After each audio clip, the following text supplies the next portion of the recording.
குறிப்பாக தமிழீழ விடுதலை புலிகள் பலமாக இருந்து கருணா பிரிந்து சென்ற பொழுது எவ்வாறு தேசிய உணர்வாளர்களும் தமிழர்களும் தங்களுடைய மனச்சுமைகளையும் சோகங்களையும் தாங்கியவாறு தெருக்களில் திரிந்தார்களோ அதே மாதிரியான ஒரு சூழலும் உணர்வும் இன்று வடக்கு மாகாணத்தில் மட்டுமல்ல அது கிழக்கு மாகாணத்திலும் உலகத்தில் வாழுகின்ற அனைத்து தமிழர்களிடமும் இந்த நிலைமை சூழ்ந்து போயிருக்கிறது.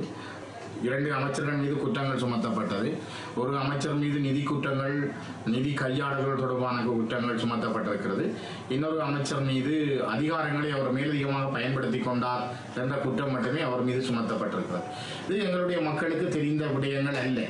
ஆகவே மாகாண சபை என்பது வடக்கு மாகாண சபை தமிழர்களுக்கு கிடைத்த ஒரு ஆட்சி உரிமை.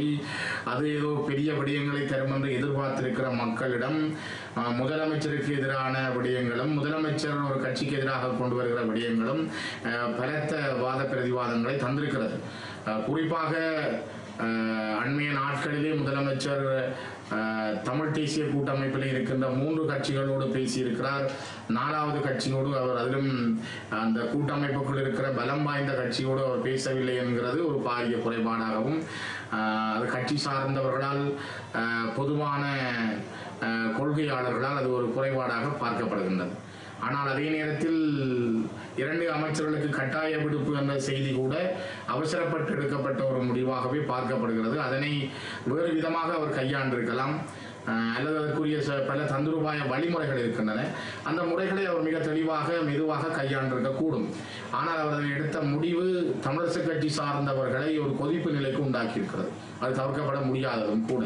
அந்த நிலையிலே அவர்கள் எல்லோருமே ஒரு ஆட்சி மாற்றத்துக்காக அல்லது முதலமைச்சருக்கு எதிரான கோஷங்களை எழுப்ப வேண்டிய அல்லது குற்றங்களை சுமத்த வேண்டிய ஒரு சூழல் தள்ளப்பட்டிருக்கிறது.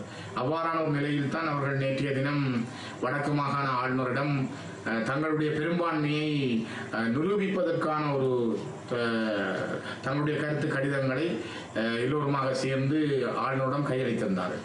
இதிலையும் கூட எங்களுக்கு ஒரு மிக பலகீனமான விடயங்கள் இருக்கின்றன. ஒன்று, தமிழரசு கட்சியை சார்ந்தவர்கள் அவ்வாறான ஒரு விடயத்தை கையாள்வது நாங்கள் மக்களிடம் எங்களுடைய உண்மைத்தன்மையை சொல்லக்கூடிய வகையிலே அமைந்திருக்கும். ஆனால் எதிர்கட்சி சார்ந்தவர்களை அதிலே இருக்கின்ற ஏனைய சிங்கள சமூகத்தைச் சேர்ந்தவர்கள், முஸ்லீம் சமூகத்தைச் சேர்ந்தவர்கள், ஏன் எங்களுக்கு கூட எதிராக பணி புரிந்த எங்களுக்கு எதிராகவே எந்த நாளுமே செயற்பட்ட EPDPயை சேர்ந்தவர்களை இணைத்து நாங்கள் ஒரு எதிர்கட்சி ஆதரவோடு நாங்கள் முதலமைச்சருக்கு எதிரான ஒரு பிரேரணையை கொண்டு வருகிற பொழுது அது பொதுவாக தமிழ் மக்கள் மத்தியிலே எங்களுக்கான ஒரு எதிர்மனப்பாங்கை அளவுக்கு அதிகமாக கொண்டு வரக்கூடும். இது ஒரு ஆபத்தான விடயமாக கூட எங்களால் பார்க்கப்படலாம்.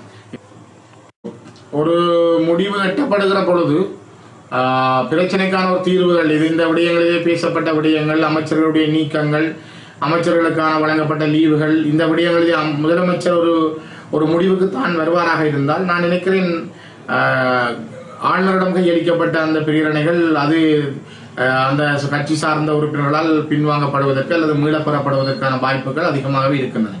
ஒரு பிரச்சனைக்கான தீர்வு என்று வருகிற பொழுது அவ்வாறான விடயங்கள் தானாகவே கையாளப்படும். ஆனால் அதனை உடனடியாக நாங்கள் சொல்ல முடியாது. ஏனென்றால் அவர்களிடமும் நியாயமான மனவேதனைகளும் சிக்கல்களும் மேலோங்கி போயிருக்கின்றன. ஏனென்றால் ஒரு கட்சி என்ற அடிப்படையில், ஒரு பெரிய கட்சி, தாய் கட்சி என்ற அடிப்படையில் தமிழரசு கட்சி மீதான தாக்குதல்களும் அதன் மீதான கசப்புணர்வு ரீதியான பழிவாங்கல்களும் அதிகரித்திருப்பதாகவே தென்படுகிறது.